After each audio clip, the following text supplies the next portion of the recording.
कल्पना कीजिए कि ब्रह्मांड की धड़कनें किसी अदृश्य सुरों के माध्यम से संचालित हो रही हैं, और उन सुरों को यदि सही विधि से उच्चारित किया जाए तो वे समय और स्थान की सीमाओं को चीरकर किसी प्राचीन रहस्य के द्वार खोल सकती हैं। क्या ऐसा हो सकता है? सनातन धर्म के रहस्यवाद और वैदिक विज्ञान में ध्वनि को केवल श्रव्य तरंगों के रूप में नहीं, बल्कि सृजन और विनाश की परम शक्ति के रूप में देखा गया है।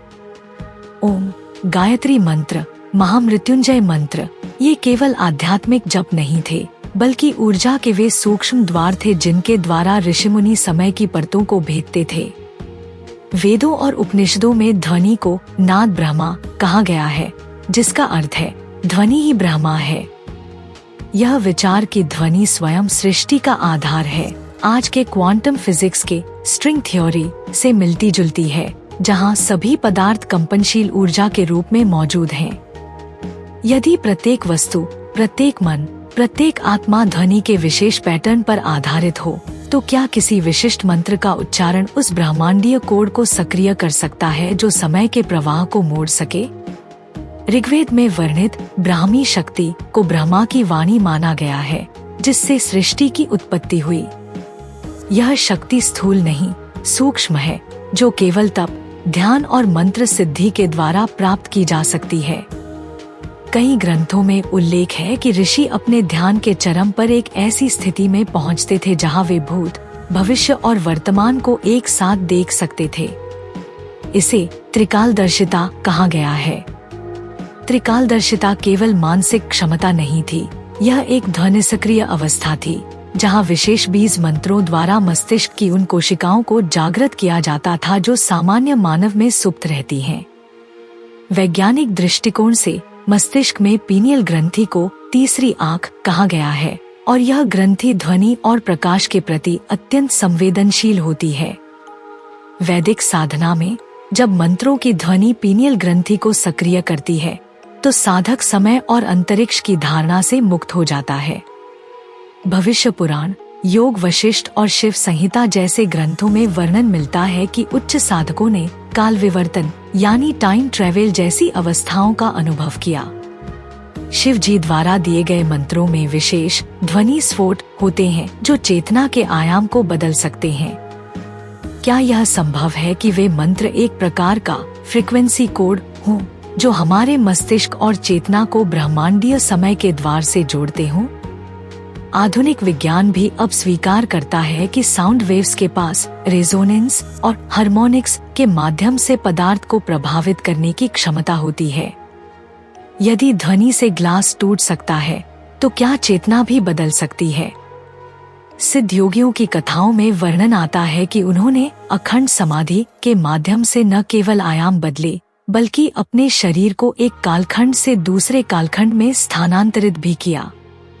यह सुनने में रहस्यपूर्ण लगता है, परंतु यदि हम इसे वैदिक ध्वनि विज्ञान के दृष्टिकोण से देखें, तो यह समझ में आता है कि अक्षर शक्ति से ही काल विन्यास को परिवर्तित किया जा सकता है। वेदों में वर्णित अनाहत नाद वह ध्वनि है जो किसी भी भौतिक माध्यम के बिना भी उत्पन्न होती है। यह वह कंपन है जो सृष्टि की मूल धारा है। क्या कोई उच्च ध्यानी उस अनाहत नाद को सुनने और उससे जुड़ने में सक्षम होता है? यदि हाँ, तो वह नाद ही उसका पोर्टल है, समय की सीमा को लांघने का मार्ग। महर्षि पतंजलि के योग सूत्रों में विभूति पाद वह खंड है जहाँ संयम की शक्ति से योगी किसी भी विषय पर पूर्ण नियंत्रण प्राप्त कर सकता है, चाहे वह काल हो, मन हो या दूरी। शब्द ज्ञान का अर्थ वहाँ केवल भाषा नहीं है, बल्कि शब्द की मूल ध्वनि शक्ति है। यदि योगी किसी मंत्र पर पूर्ण संयम कर लेता है, तो वह उस मंत्र से संबंधित समस्त रहस्यों का स्वामी बन जाता है। अनेक योगिक परंपराओं में, जैसे नाथ संप्रदाय या कापालिक साधना में, सप्त ध्वनि द्वार की बात होती है, जिनसे साधक विभिन्न लोकों में यात्रा करता है। यह यात्रा मानसिक नहीं होती, बल्कि चेतना का वास्तविक संक्रमण होता है, और उसके लिए ध्वनि द्वार का ज्ञान अनिवार्य होता है।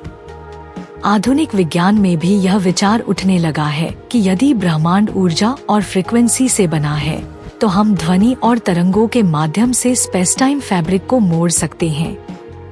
अकूस्टिक लेविटेशन, बाइनॉरल बीट्स और साइमैटिक्स जैसे प्रयोगों से यह सिद्ध किया गया है कि ध्वनि का कंपन वस्तुओं को हवा में स्थिर रख सकता है, मस्तिष्क की तरंगों को बदल सकता है और तरल पदार्थों को जटिल आकृतियों में बदल सकता है। यह सब संकेत करता है कि ध्वनि केवल श्रवण तंत्र का विषय नहीं, बल्कि एक कोड है जो वास्तविकता की बनावट को नियंत्रित कर सकता है। जब वेदों में कहा गया एक ओंकार सत्यम, तो वह केवल आध्यात्मिक वाक्य नहीं था, वह ब्रह्मांडीय कोड का उद्घाटन था। अब बात करें उन मंत्रों की जिन्हें समय यात्रा के द्वार के रूप में देखा गया है। महामृत्युंजय मंत्र को पुनर्जन्म और मृत्यु के चक्र को तोड़ने वाला कहा गया है, परंतु यदि इसे एक उच्च दृष्टि से देखा जाए तो यह मंत्र काल बंधन को भी तोड़ सकता है। काल भैरव अष्टकम, काल हस्तम, शिव पंचाक्षर और विशेष शाबर मंत्रों को भी समय और स्थान के नियंत्रण के लिए प्रयोग किया जाता था। यह मंत्र तब प्रभावी होते हैं जब उनका उच्चारण विशेष स्वर लहरी और तान के अनुसार किया जाता है। यह केवल शब्द नहीं, बल्कि ध्वनि की तरंगे होती हैं जो मस्तिष्क के उन आयामों को खोलती हैं जहां से साधक काल गति को नियंत्रित कर सकता है। पुराणों में वर्णन है कि जब हनुमान जी ने सूर्य को निगल लिया था, तब ब्रह्मांड में समय रुक गया था। यह एक रूपक मात्र नहीं है, बल्कि सूचित करता है कि चेतना जब ब्रह्मांडीय ऊर्जा स्रोत से जुड़ जाती है तो वह काल नियंता बन जाती है। इसी प्रकार जब वेदों में कहा गया कि ऋषियों ने ब्रह्मा के मुख से निकले शब्दों को सुना, तो इसका अर्थ यह है कि वे एक ऐसी चेतना अवस्था में थे जहां ध्वनिरूप ब्रह्मा से सीधा संपर्क होता था। अब जब हम इन सभी तत्वों को जोड़कर एक समग्र दृष्टिकोण से देखते हैं, तो स्पष्ट होता है कि वैदिक मंत्र और ध्वनि विज्ञान कोई धर्म या परंपरा तक सीमित उपकरण नहीं थे, बल्कि वे मानव चेतना और ब्रह्मांडीय ऊर्जा के बीच एक विज्ञान सम्मत सेतु थे। आज जब हम quantum physics, multiverse theory, time dilation या स्पेस टाइम कंटिन्यूम जैसे जटिल सिद्धांतों की बात करते हैं, तो यह महसूस होता है कि हमारे पूर्वजों ने बिना आधुनिक उपकरणों के भी उन आयामों को स्पर्श किया था जिन तक आज का विज्ञान मात्र समीकरणों के माध्यम से पहुंचने का प्रयास कर रहा है। उनके उपकरण थे ध्यान, मंत्र, साधना और ध्वनि। ध्यान देने योग्य बात यह है कि मंत्र केवल भाषा का एक रूप नहीं होते, वे ध्वनि तरंगों की सजीव संरचनाएं होती हैं। जब एक साधक विधिवत उच्चारण, सही लय और श्रद्धा के साथ किसी मंत्र का जाप करता है, तो वह मंत्र ब्रह्मांड के विशेष फ्रीक्वेंसी से संरेखित होता है। यह संरेखण ही उस शक्ति को जन्म देता है जिससे समय और स्थान की धारणा बदलने लगती है। संभवतः भविष्य में विज्ञान इस ओर और अधिक गहराई से शोध करेगा कि क्या वास्तव में ध्वनि के माध्यम से पोर्टल खोले जा सकते हैं। क्या किसी विशेष मंत्र की तरंग संरचना स्थान और काल को प्रभावित कर सकती है? और यदि हाँ, तो उस ज्ञान को फिर से मानव कल्याण के लिए कैसे प्रयोग किया जा सकता है? यह समझना महत्वपूर्ण है कि यदि समय की सीमाएं ध्वनि से झुक सकती हैं, तो आने वाला युग ध्वनि की आयामी यात्रा का युग हो सकता है। इसका अर्थ यह नहीं है कि हर कोई टाइम ट्रेवल करना शुरू कर देगा, बल्कि यह कि हम अपनी चेतना को उस स्तर तक विकसित कर सकते हैं जहां हम अतीत की गलतियों को समझकर वर्तमान को परिवर्तित करें और भविष्य की संभावनाओं को महसूस कर सकें। यह केवल एक वैज्ञानिक खोज नहीं, बल्कि एक आंतरिक आध्यात्मिक क्रांति होगी। अंततः यदि आप इस विचार से रोमांचित हैं कि संस्कृत मंत्र समय के द्वार खोल सकते हैं, तो यह रोमांच केवल कल्पना नहीं, एक संभाव्य सच्चाई है जिसे भारत की प्राचीन ध्वनि विज्ञान ने हजारों वर्ष पूर्व समझा और अपनाया था। यह वह समय है जब हमें फिर से उस खोई हुई ध्वनि को सुनना होगा, वह अनाहत नाद जो ब्रह्मांड के हर कोने में प्रतिध्वनित हो रहा है और पुकार रहा है एक जागरूक आत्मा को जो उसे सुनकर ब्रह्मांड के रहस्य खोल सके। और अंततः जब हम इस विचार पर पहुंचते हैं कि क्या प्राचीन मंत्र समय के दरवाजों को खोल सकते हैं, तो यह केवल एक धार्मिक या आध्यात्मिक चर्चा नहीं रह जाती, बल्कि एक ऐसा आयाम बन जाती है जहां ब्रह्मांडीय विज्ञान, मानव चेतना और ध्वनि की शक्ति एक दूसरे से गहराई से जुड़ जाते हैं। आज विज्ञान जिस क्वांटम दुनिया की खोज कर रहा है वहाँ सब कुछ संभावनाओं से भरा है। समय की रेखा एक सीधी लकीर नहीं बल्कि लूप्स और वेव्स में चलती है। वहीं ऋषियों और मुनियों ने सहस्रों वर्ष पूर्व ही यह बताया था कि ध्वनि मात्र उच्चारण नहीं बल्कि अस्तित्व को कंपन में परिवर्तित करने वाली एक शक्ति है। जब कोई व्यक्ति गहन साधना के माध्यम से बीज मंत्रों का उच्चारण करता है तो वह न केवल अपने चेतना स्तर को ऊंचा उठाता है बल्कि उस ऊर्जा तरंग को जागृत करता है जो समय और स्थान की सीमाओं को पार कर सकती है।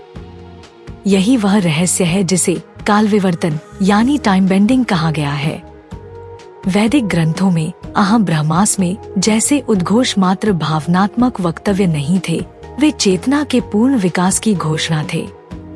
जब चेतना उस स्तर पर पहुंचती है जहां वह अपनी सीमितता से मुक्त हो जाती है तो वहां समय भी रुक जाता है, स्थान भी मिट जाता है और व्यक्ति त्रिकालदर्शी हो जाता है जो भूत, भविष्य और वर्तमान को एक साथ अनुभव कर सकता है। यही वह शक्ति है जो मंत्र साधना के द्वारा प्राप्त की जा सकती है। आधुनिक विज्ञान के लिए यह एक विचार है, एक थ्योरी, लेकिन ऋषियों के लिए यह प्रत्यक्ष अनुभव था। कई प्राचीन ग्रंथों में उल्लेख है कि कुछ विशिष्ट मंत्रों से साधक न केवल अंतरिक्ष और आयामों को पार कर सकता था बल्कि वह कालद्वार यानी टाइम पोर्टल खोल सकता था।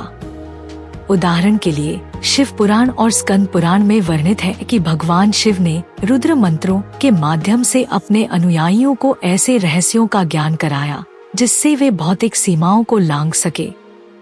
और यही ज्ञान तंत्र शास्त्रों में भी छिपा हुआ है, जहाँ नाद को नारायण के समकक्ष कहा गया है। मंत्रों का उच्चारण यदि सही विधि से किया जाए तो वह एक स्पंदनात्मक ऊर्जा को जन्म देता है जो केवल ध्वनि नहीं बल्कि कंपनात्मक ब्रह्मांडीय पुल्स होता है। यह पुल्स ब्रह्मांड की मैट्रिक्स को प्रभावित करता है। जैसा कि आज के वैज्ञानिक भी कहते हैं कि यूनिवर्स एक कंपन है, एक फ्रीक्वेंसी है, और यदि हम उस फ्रीक्वेंसी से जुड़ जाएं, तो हम रियलिटी को बदल सकते हैं।